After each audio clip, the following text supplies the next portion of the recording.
Hey, I'm Noam Weissman, and you're listening to Unpacking Israeli History, the podcast that takes a deep dive into some of the most intense, historically fascinating, and often misunderstood events and stories linked to Israeli history.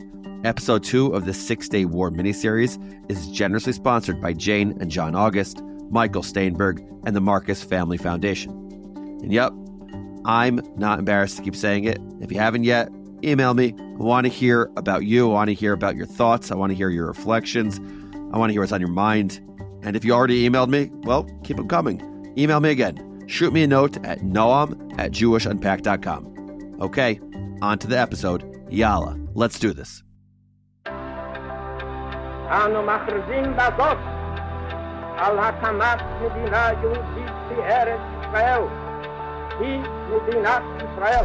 We, the people of Israel, are prepared and anxious to meet the representatives of our neighbors without any preconditions. There are people in Israel and elsewhere say it's impossible to make peace between the Arabs and Israel or the Jewish people. I think they are wrong. Welcome to part 2 of our 3-part series on the 6-Day War. If you haven't listened to part 1 yet, this episode is going to be pretty confusing, so I would strongly recommend going back and making sure that you listen to episode 1. But let's kick off with a quick refresher, just in case. Our last episode ended with Israel on the brink of a second Holocaust. That's what it felt like. As its southern border teamed with Egyptian troops, its northern border absorbed shell after shell from Syria.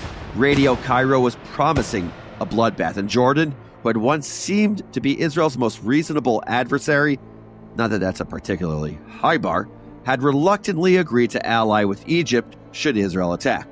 And the Arab states were expecting Israel to attack.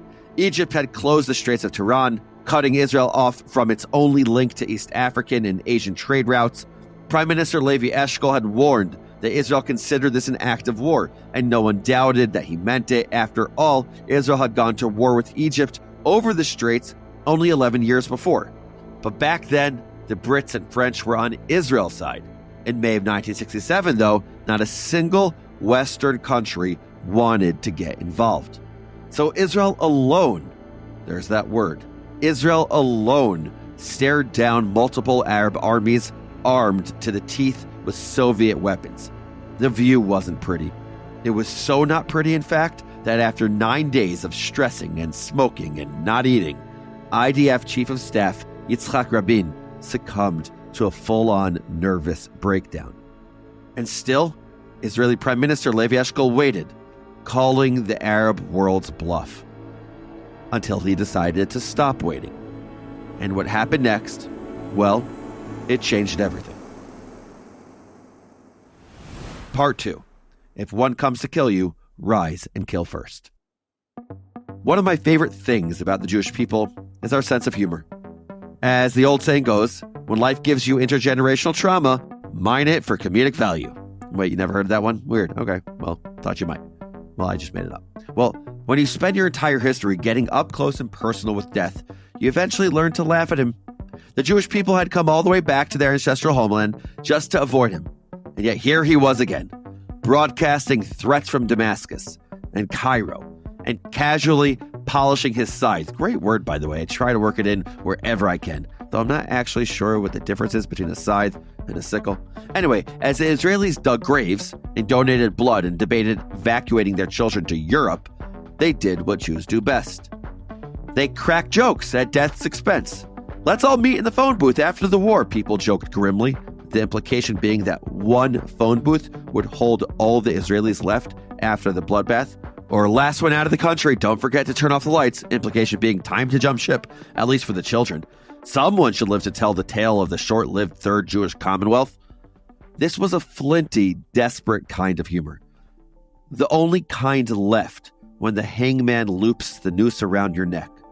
But despite the talk, no one was leaving. In fact, Jews from around the world were pouring into the Jewish state, ready to do their part for the war effort. Others sent donations and supplies and messages of solidarity. All over the globe, the entire Jewish community proclaimed, "This is our war too." And it doesn't matter if you were alive to remember this or if you, like me, were barely a twinkle in your parents' eyes, because you have lived this. October 7th, 2023 was the darkest day in Israeli history. By October 8th, Jews around the world were clamoring to get on the first flight to Tel Aviv. In fact, between October 8th and December 2023, more than 2,600 people moved permanently to Israel. But the parallels go even further, because then as now, most Israelis had very little faith in their government. All of Eshkol's waiting had cost him the public's trust. To make matters worse, he wasn't just Israel's prime minister. He was also, as we briefly mentioned in episode 1, its minister of defense. But he had the grace and wisdom to understand that he couldn't lead his country into war when the public distrusted him so deeply. So even though it pained him, he appointed his own replacement to lead the defense ministry during its darkest hour. One candidate stood out as the obvious choice. His name was Moshe Dayan, and he was a legend. I don't usually use words like swashbuckling because I don't write romance novels about pirates yet. But I hope you'll forgive me just this once, because no other word fits as perfectly. Dayan was swashbuckling, all grit and swagger and controversy. And maybe, just maybe, I dressed up as him for Perm this year. My wife picked it out, don't ask. He was temperamental and insubordinate and often difficult to work with. He demanded strict obedience on the battlefield, but was often disciplined by his superiors for flouting others. He was arrogant and rude, even by Israeli standards, which is quite impressive. And despite the iconic black patch over his left eye, he had no problem attracting women, much to the disgust of his first wife, who later wrote a book blasting her ex-husband's, quote, bad taste. Burn. Again, by the way, strange costume for my wife to choose from me. But whatever his personal flaws, Dayan inspired confidence. As a Sabra, a native-born Israeli, he'd never known the pogroms and the helplessness of the diaspora. He didn't live through the Holocaust. He'd been fighting for his home since he was 14 years old. By 1967, he'd been a Haganah commander, a scout for the Allies during World War II, a commander in Israel's War of Independence, a negotiator during post-war armistice talks, and IDF chief of staff during the Suez Crisis. Oh, and he was an experienced politician in league with David Ben-Gurion. Of course, none of that meant Eshkol fully trusted Dayan. To make matters worse, Eshkol's special advisor on defense, Yigal Yadin, had some, shall we say, personal beef with the legend with one eye. Because Yadin wasn't just a former IDF chief of staff. He was also Israel's foremost archaeologist. And when Dayan wasn't politicking or warring or wooing the ladies, he was digging up priceless antiquities from Israel's archaeological sites to add to his personal collection. A habit that Yadin, shall we say, did not love. You can't make this stuff up.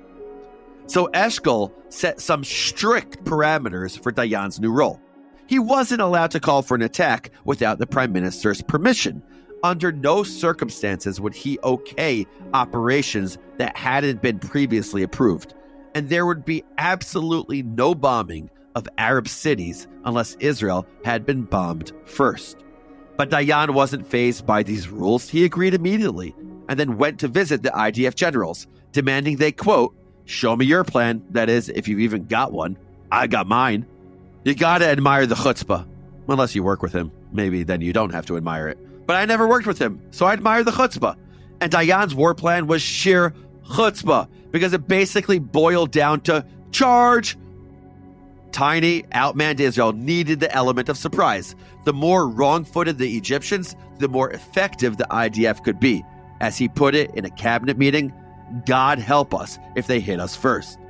Dayan may have been an avowed atheist, but for many Israeli and diaspora Jews, God help us was more than just a figure of speech. The Americans and French were out. The Soviets were backing Egypt and Syria. God was the only major power who seemed remotely likely to help. But Dayan wasn't nervous, at least not outwardly.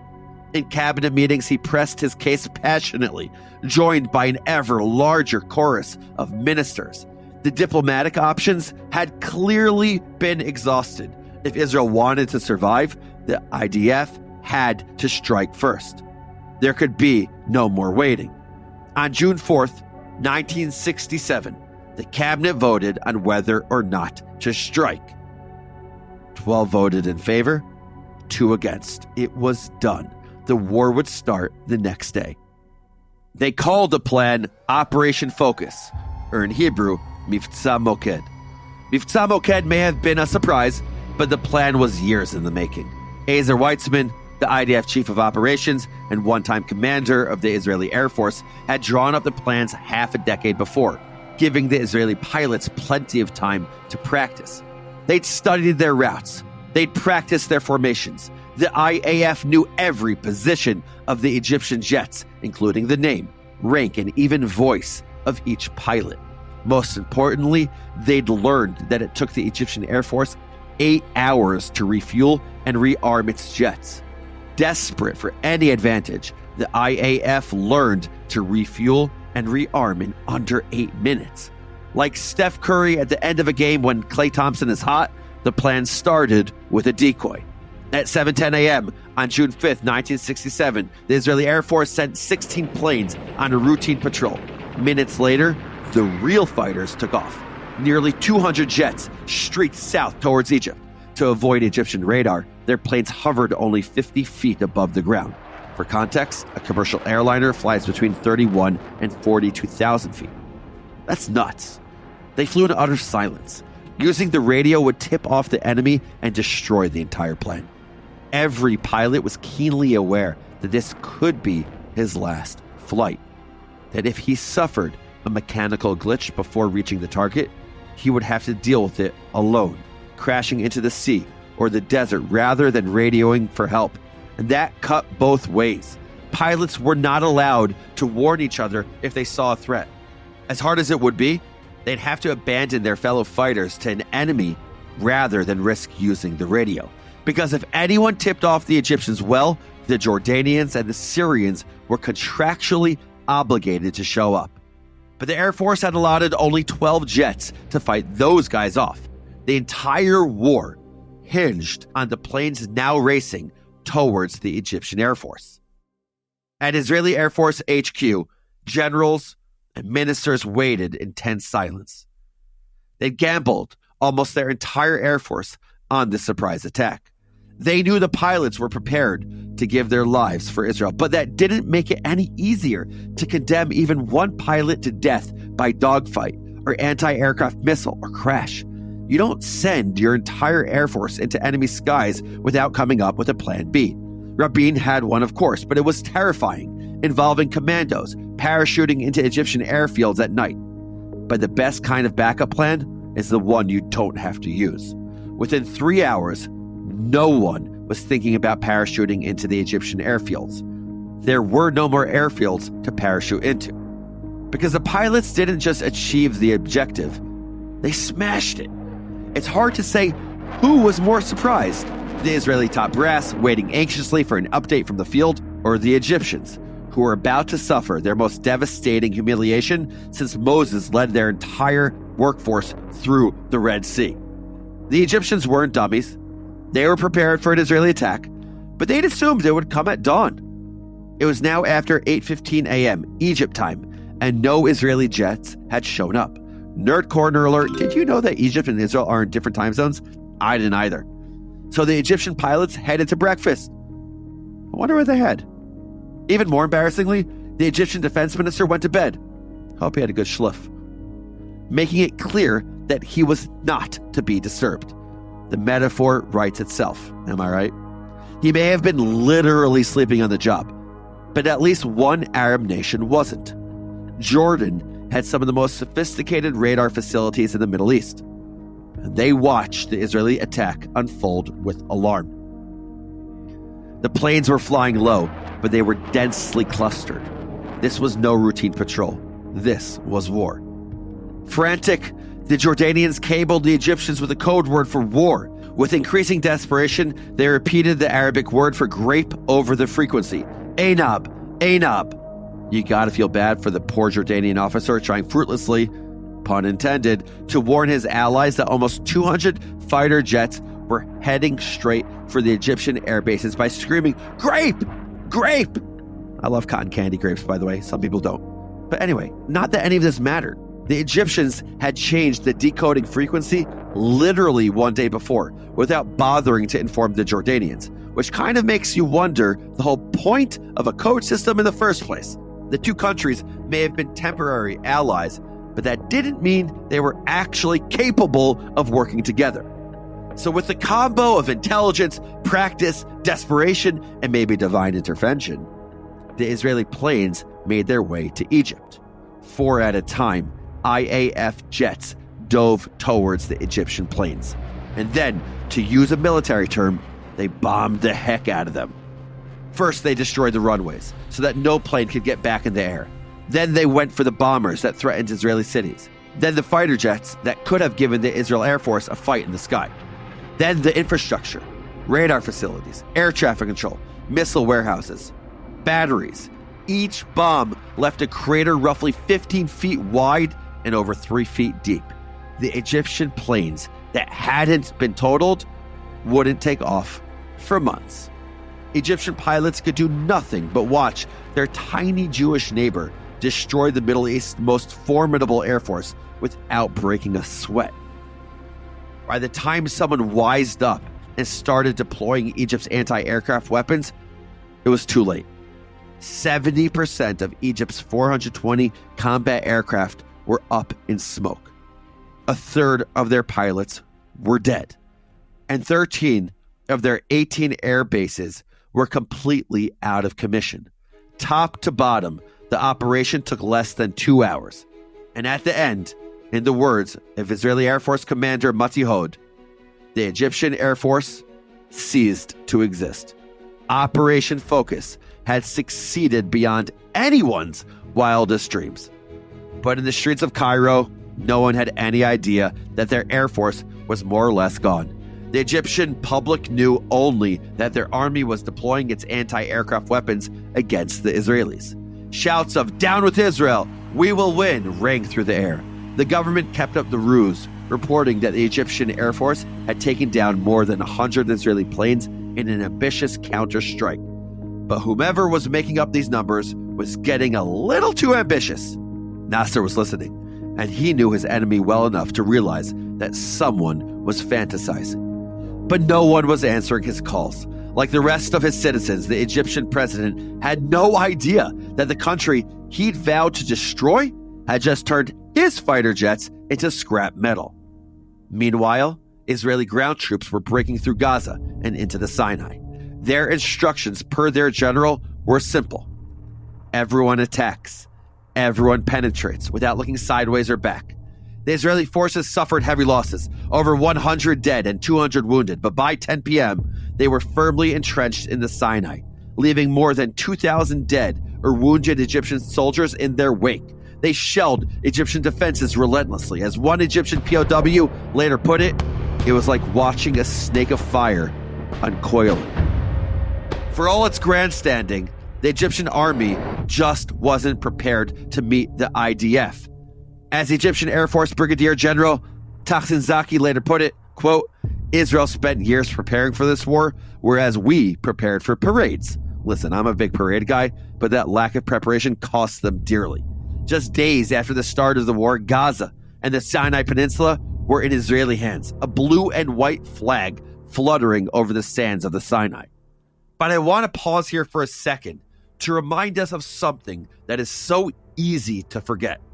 A reflection I owe in large part to reading the Seventh Day Soldiers Talk About the 6-Day War. These are the testimonies of real people grappling with the cost of victory. They remind us that no matter which flag they fight under, every casualty represents a person as real and human as you or me. These soldiers were people with parents and siblings and friends. Some had children and spouses. All had inner lives and hopes and dreams beyond the battlefield. So I want to take a second to read part of a letter the Israelis found in the wreckage of El Arish, written to an Egyptian soldier by his wife, Said Ahmed Salah, quote, I love you for your dear presence as a sick man longs for health, as a student craves success, as the plants long for water, as a baby desires its mother's tender embrace. My husband and my eternally beloved, beloved of my heart, when will I see you? My darling, light of my eyes and breath of my soul. I don't know what happened to Saida's husband, whether he lived, whether he would find himself on the front lines of the Yom Kippur War 6 years in the future, whether they grew old together surrounded by grandchildren. What matters is that he and his wife and all the soldiers on the battlefields were people, many of whom inherited a conflict they neither started nor wanted. And that's the great tragedy of war. In the end, the people you fight often are exactly like you. They're people with families. And that includes the 400,000 Palestinians living in Gaza who were now under Israeli control. Many were refugees from the 1948 war who had been living in squalid refugee camps under Egypt for 19 years, dreaming of going home, refusing to believe that home was gone. Instead, the Israelis had come to them. Instead, they experienced the Naksa, the setback. And over the coming months, as a makeshift series of curfews and searches hardened into the infrastructure of occupation, the Palestinians would experience an awakening.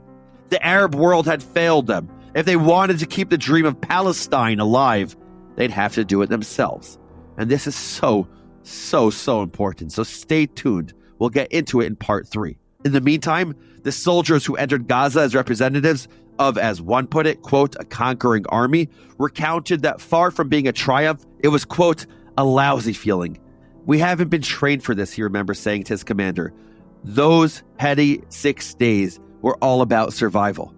The Jewish state had not experienced or planned to become an occupying power. That's not who they were. But that's a story for the next episode. For now, we've still got to contend with Syria and Jordan. Remember that they all had a pact. Once one of us is at war, all of us are at war. But I wonder if they would have honored their pact if they knew that Egypt's air force had been destroyed in a matter of hours. What would have happened if they'd preemptively thrown up their hands, said, hey, actually, never mind. I'm good. We'll never know. Because in those first few hours of the war, they were getting their info from Egypt, and they truly believed the fiction that Egypt had repelled an Israeli attack and it was now making short work of Israeli cities. I guess that's the downside of propaganda, right? It was time to descend on the spoils, they shouted. Israel had planned for chaos to the north and south, but it had gambled on the Jordanians, leaving only 71 Israeli soldiers to guard the 2-mile border between Jewish Jerusalem in the west and Jordanian Jerusalem in the east. Now, this wasn't completely unreasonable. The Israelis knew that King Hussein had basically been strong-armed by Nasser into this defense pact. Nerd corner alert, Foreign Minister and Deputy Prime Minister Abba Eban even alluded to Nasser's bullying of Hussein in a speech to the UN Security Council on June 6th, which is, by the way, in my very humble opinion, one of the greatest speeches of the 20th century. Here's what he said. Jordan had been intimidated against her better interest into joining a defense pact. It is not a defense pact at all. It is an aggressive pact, of which I saw the consequences with my own eyes yesterday in the shells falling upon institutions of health and culture in the city of Jerusalem. Can you imagine being called out like that in front of the entire UN Security Council by your enemy's most eloquent spokesperson? Like, way to make Hussein look like a middle schooler being pushed around about to get a swirly in the toilet. But Eban wasn't actually trying to shame Hussein. The Israelis had done everything they could to appeal to his pragmatism, sending American, British, and UN intermediaries to pass him a message along the lines of, be cool, don't attack us, and we won't attack you. Sure, it would have been nice to unite the two sides of Jerusalem, the historic heart of the Jewish people, under Israeli control. It would have been even nicer to have some measure of security against the constant attacks from East Jerusalem and the West Bank. But on June 5th, 1967, Israel had one goal and one goal only: survive. They were so serious about keeping the peace that the soldiers stationed along the border removed the bullets from their guns so that a stray bullet wouldn't accidentally start a war. But Hussein had no such compunctions. This was his chance to finally get some respect from Nasser. When he announced over the radio that the hour of revenge had come, he meant it. At 11:15 a.m. on June 5th, as the Israeli Air Force was demolishing Egypt's Air Force, Jordan began shelling Jewish Jerusalem. To make things worse, the Jordanian offensive inspired Syria to get in on the action. Soon Syrian, Jordanian, and even Iraqi planes began bombing Israeli villages and the kibbutzim. Iraq, you're so weird. But the IAF wasn't going to take that lying down. After destroying Egypt's planes, Israeli pilots chased away the Syrians and then turned their attention towards the Jordanian airfields. King Hussein and his two sons watched in horror from their yard as the IAF decimated the Jordanian Air Force in under 2 hours. And when they were done, Israeli jets flew over the West Bank, picking off tank after Jordanian tank. By noon on that first day, Jordan had received word that Egypt's claim to victory was nothing more than a fantasy. The UN military envoy had strongly encouraged his Jordanian counterpart to accept a ceasefire. But the Jordanians wouldn't hear of it. From Al-Aqsa, they broadcast the call, "Take back your country stolen by the Jews." I'll say this for the Jordanians. They tried. They really did. But after hours of fierce hand-to-hand combat, the IDF forced the Jordanian army to retreat to the hills of Bethlehem. South Jerusalem was now in Israeli hands. If they pushed, they could even retake the Old City and the rest of East Jerusalem. But could is one thing, should is another. That night, the Israeli cabinet met to discuss the difference. Prime Minister Eshkol was, understandably, wary of the massive political and diplomatic headache that taking the rest of Jerusalem would surely cause. The Old City was sacred to all three Abrahamic faiths.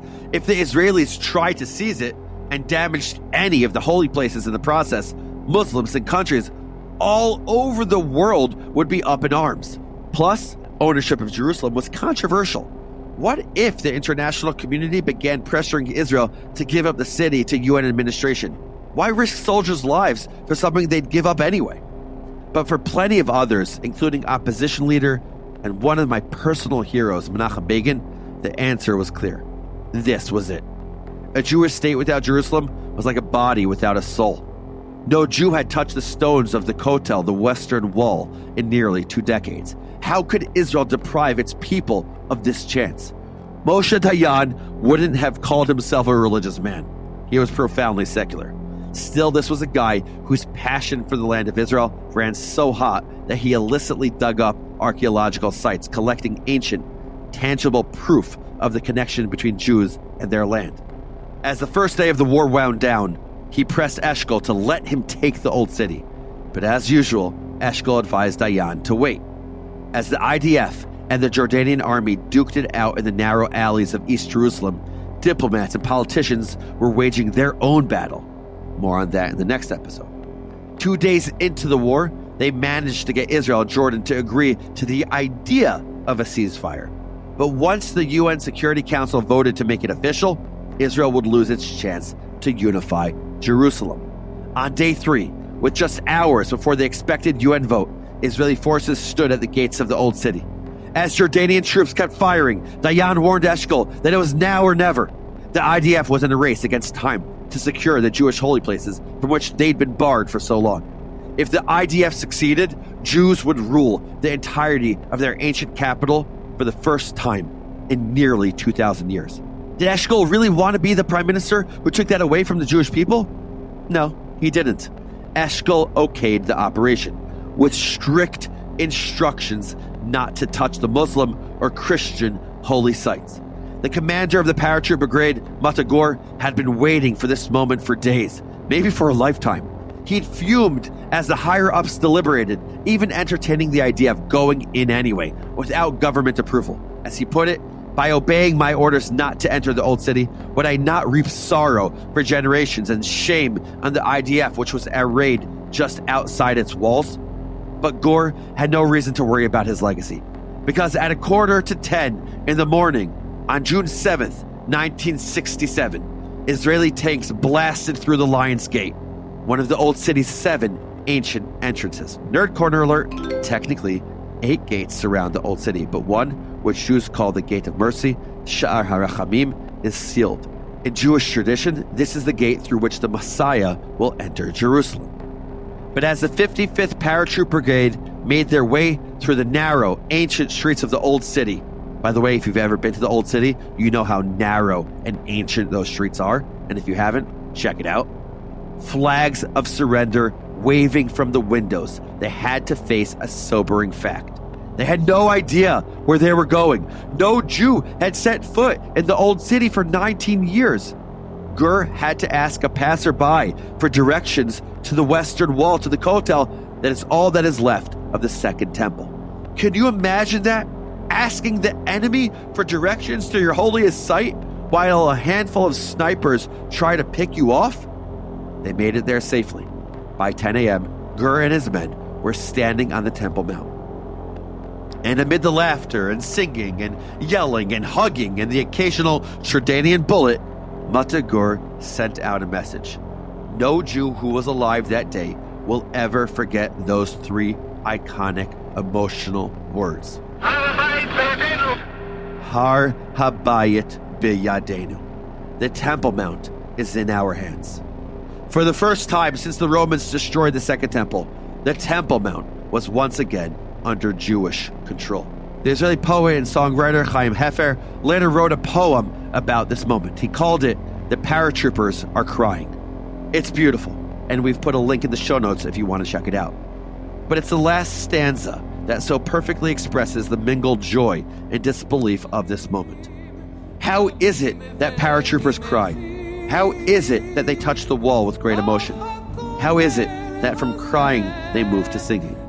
Perhaps because these boys of 19, born at the same time as the state, carry on their shoulders 2,000 years. Within hours, Israel's most important people flocked to the wall.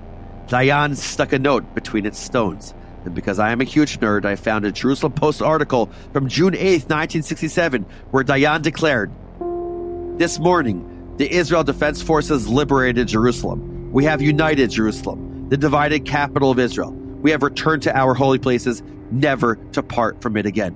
And Rabin, he watched secular soldiers dance with Haredi Jews. Begin made plans to resettle the Jewish quarter. Dayan continued, "To our Arab neighbors we extend also at this hour, and with added emphasis at this hour, our hand in peace. And to our Christian and Muslim fellow citizens, we solemnly promise full religious freedom and rights." But the country was still at war. Despite the joy and disbelief of this moment, soldiers were still fighting and dying for a future free from constant threat. Not to get corny about it, but at this moment Israel was building the future that I would be born into.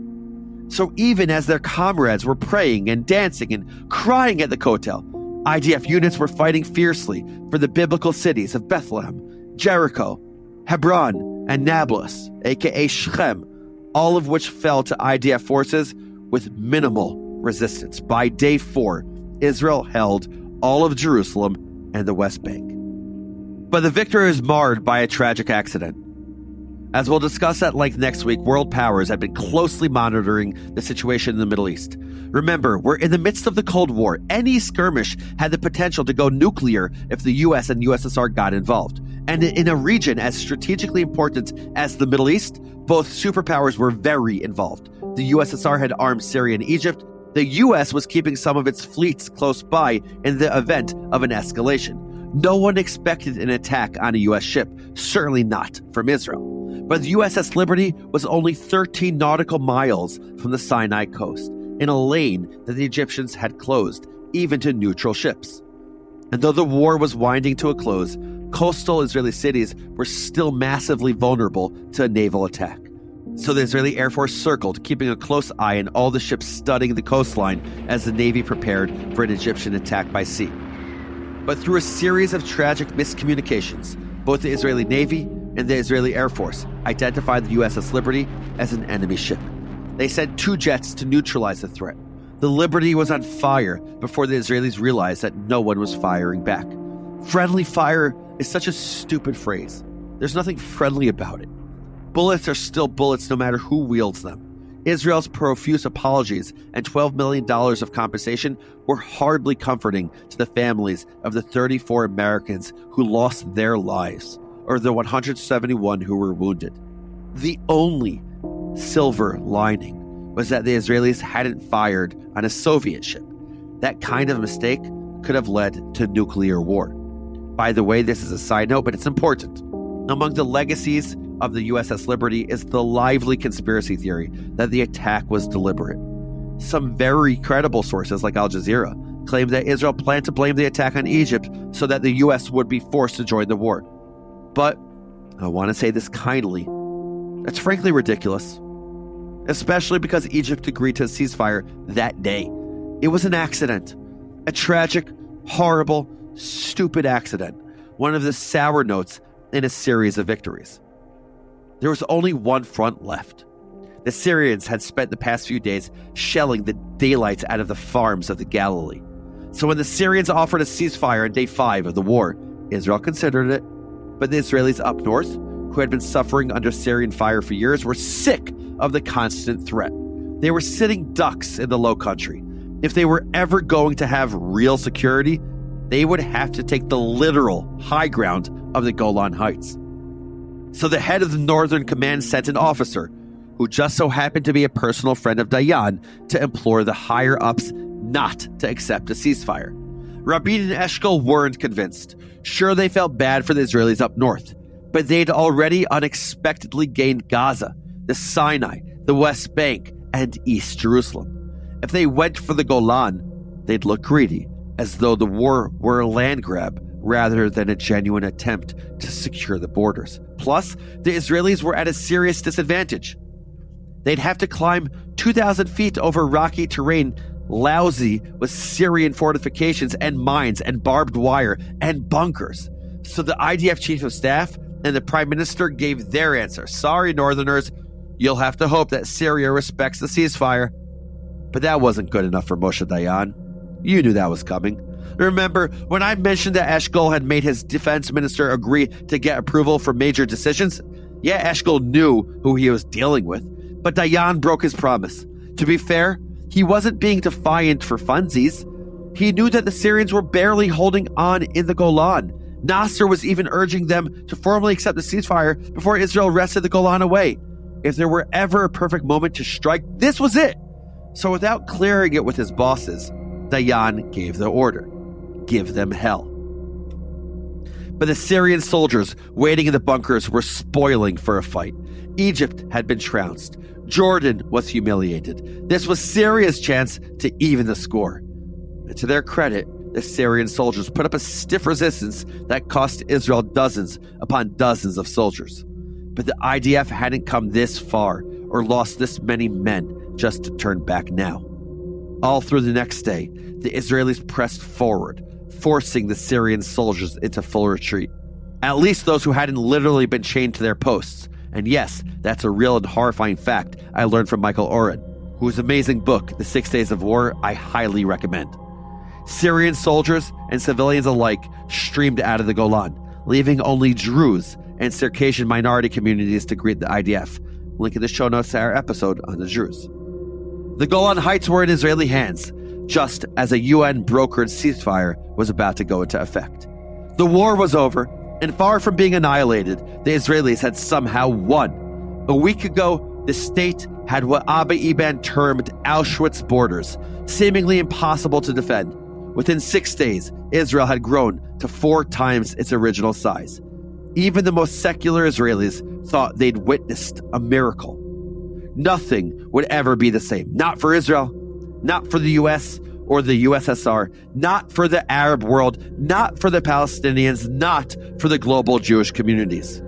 The map had been redrawn, chessboard upended, and every single player was looking around wondering, what now? But you'll have to wait till next episode to find out.